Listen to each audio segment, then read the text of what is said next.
സ്വർണ്ണക്കൊള്ളയുമായി ബന്ധപ്പെട്ട വിവാദം അത് UDF വീണ്ടും ഈ തെരഞ്ഞെടുപ്പിൽ വിഷയമായി ഉയർത്തുന്നു എന്നുള്ളതാണ് ഈ അവസാന ലാപ്പിലും കാണുന്നത്. അതുമായി ബന്ധപ്പെട്ടാണ് അസിത സഹീറിലേക്ക് ചോദ്യം. വീണ്ടും അത് തന്നെയാണ്, ഇത്രയും നാൾ ഉയർത്താതെ വീണ്ടും ആ വിഷയം ഉയർത്തിക്കൊണ്ടുവന്നതിലെ യുക്തി എന്താണ്? എന്തുകൊണ്ട് അത് കത്തിച്ചു നിർത്താൻ UDF ആലോചിക്കുന്നു? ഒപ്പം NDA ിലേക്ക് പോകുമ്പോൾ ഏറ്റവും വലിയ പ്രചാരണായുധമായി മാറുമെന്ന് കരുതിയ വിഷയമാണ് ശബരിമലയുമായി ബന്ധപ്പെട്ട സ്വർണ്ണക്കൊള്ള. പക്ഷേ ആദ്യ ലാപ്പിൽ കോൺഗ്രസ് പോലും അത് അത്ര ഗൗരവത്തോടു കൂടി ഉയർത്തിയോ എന്നുള്ളതിൽ സംശയമാണ്. കോൺഗ്രസ് എപ്പോഴാണ് അത് പറയാൻ തുടങ്ങുന്നത്? രാഹുൽ ഗാന്ധി കേരളത്തിലേക്ക് എത്തിയതിന് പിന്നാലെയാണ്. രാഹുൽ ഗാന്ധി തദ്ദേശ തെരഞ്ഞെടുപ്പിൽ ഉയർന്നു കേട്ട പാരഡി പാട്ടൊക്കെ പാടുന്നുണ്ട്.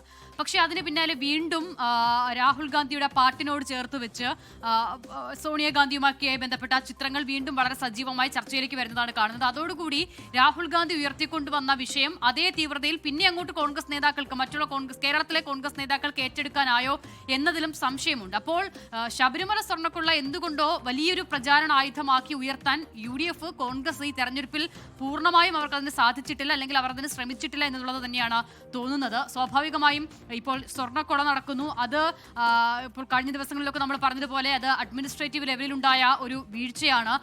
അതിപ്പോൾ ഏതെങ്കിലും ഒരു രാഷ്ട്രീയ പാർട്ടി കൂട്ടം കൂടി നടത്തിയ കൊള്ള എന്നതിലപ്പുറം ആ നിലയിൽ താല്പര്യമുള്ള കുറെ മനുഷ്യർ അവർ ചേർന്ന് നടത്തിയൊരു കൊള്ളയാണ്. അപ്പോൾ അതിൽ ഏതെങ്കിലുമൊക്കെ രാഷ്ട്രീയ പ്രസ്ഥാനവുമായി ബന്ധമുള്ള ആളുകൾ വന്നിട്ടുണ്ടെങ്കിൽ, അത് പ്രത്യേകിച്ചും CPIMന്റെ പ്രധാനപ്പെട്ട സ്ഥാനങ്ങളിലിരുന്ന നേതാക്കളടക്കം വന്നിട്ടുണ്ടെങ്കിൽ അതിൽ ആ നിലയിലുള്ള നടപടി എടുക്കേണ്ടതായിരുന്നു, മാതൃകാപരമായ ഇടപെടൽ ഉണ്ടാകേണ്ടതായിരുന്നു. അത് ഉണ്ടായില്ല എന്നുള്ളതും ദൗർഭാഗ്യകരമാണ്.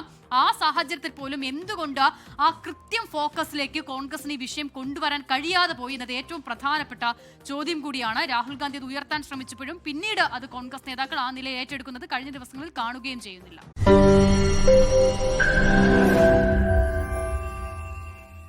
ലോകത്തെവിടെയായാലും ഏത് സമയത്തും 24 വാർത്തകളും ഓഗ്മെന്റഡ് റിയാലിറ്റി പാക്കേജുകളും എക്സ്പ്ലെയിനറുകളും വിശദമായി കാണാൻ ഞങ്ങളുടെ YouTube ചാനൽ നിങ്ങൾക്ക് സബ്സ്ക്രൈബ് ചെയ്യാം.